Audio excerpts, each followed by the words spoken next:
Hey guys, I am Ibigandscary and I'm bringing you another StarCraft 2 replay, this time with Venereal Disease Justin in your top right corner, and in your top left we have Amygdala. I'm going to skip the G because I'm assuming it's a middle name, playing the purple Protoss.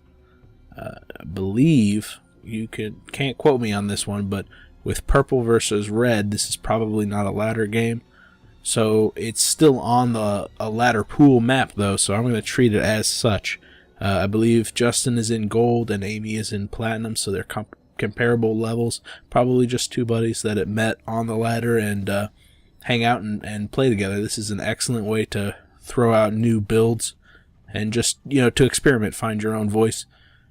The right way for you to play the game, and the right way to play the game is the way that you enjoy most. So if you're going to be playing games off the ladder, away from all that ladder anxiety that seems to plague so many players, including myself, more power to you. More power to you. So, basically, we're playing on Entomb Valley right now.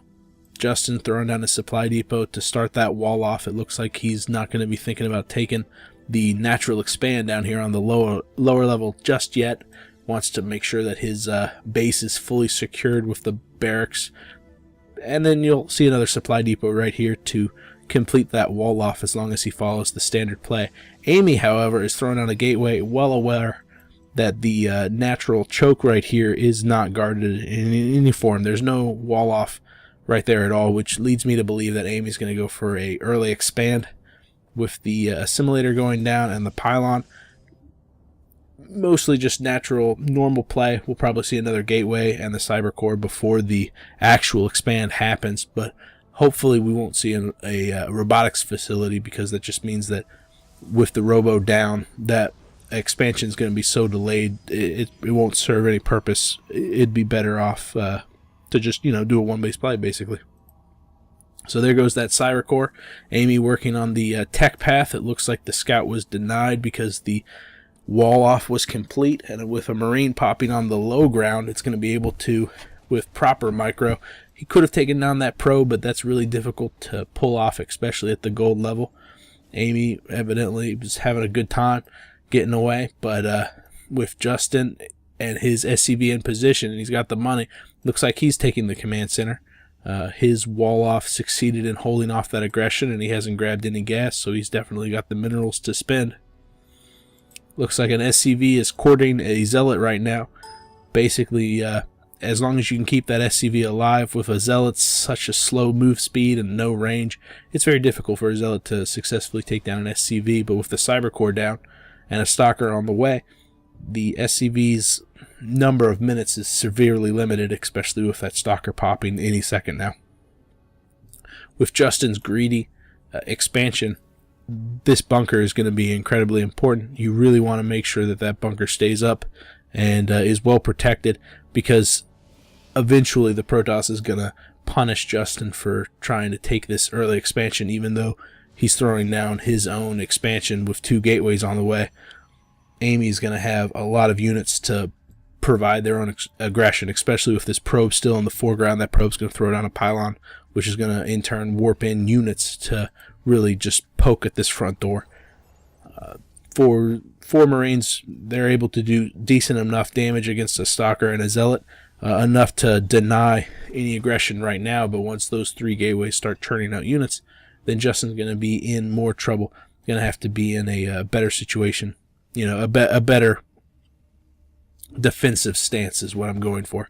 Two gases being mined right now, but only one SCV on each. It's a pretty low income. We can actually see that even though Justin's mining from both and Amy's only mining from one, Amy is actually bringing in more gas per minute because he is mining with the appropriate number of units per geyser.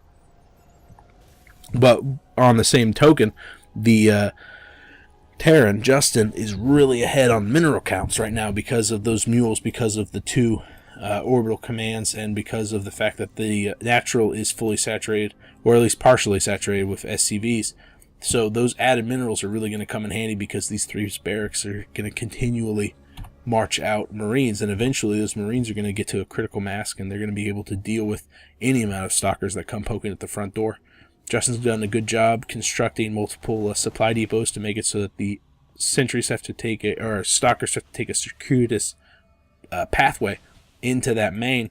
And with a secondary bunker going up by the ramp itself, this bunker is actually going to be able to reach almost to the front door, where the stalkers are going to have to stop on that ramp, meaning that those stalkers, if the supply depots are up, won't be able to get into the main without being in range of the bunker. Good micro by Justin right there, taking the SCV from building the bunker to saving the supply depot.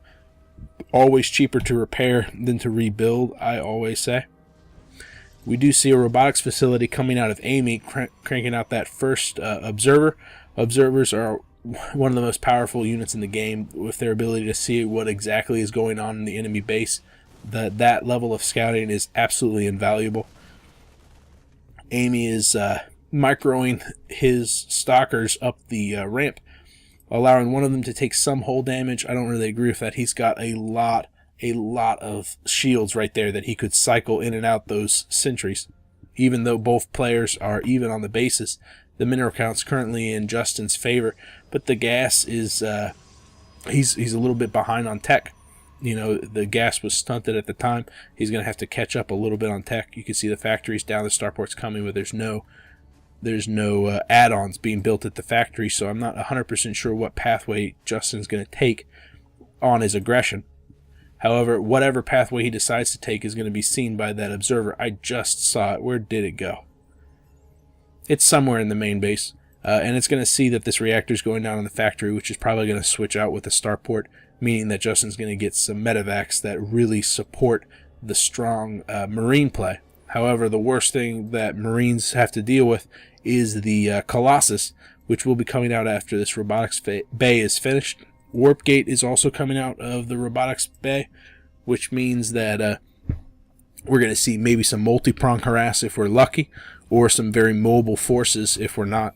One way or another, those are really cool and very strong plays. So hopefully we'll get to see Justin have to deal with harassment on many different levels.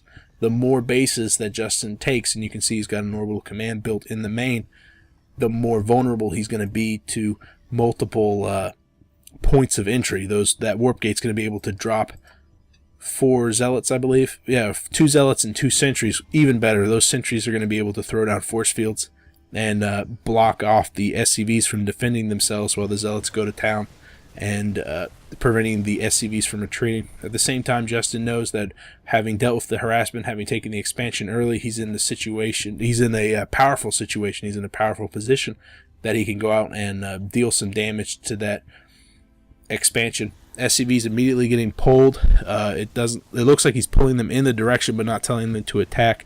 I just tell him to retreat down to the natural while these Marines and this single Marauder deal with that sort of harassment. Amy immediately picks up the units and leaves.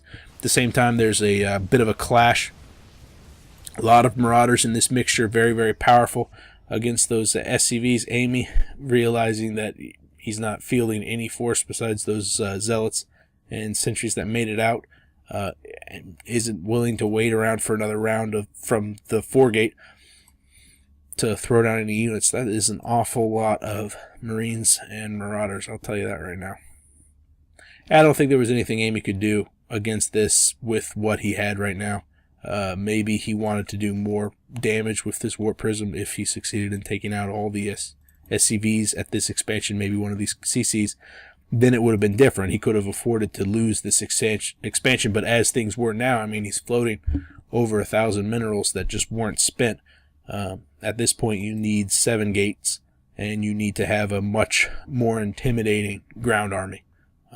With the Twilight Council down, and the gateway, and no research coming out of the robotics facility, and no Colossus coming out either, there really wasn't an answer to the mass unit play that Justin chose to do.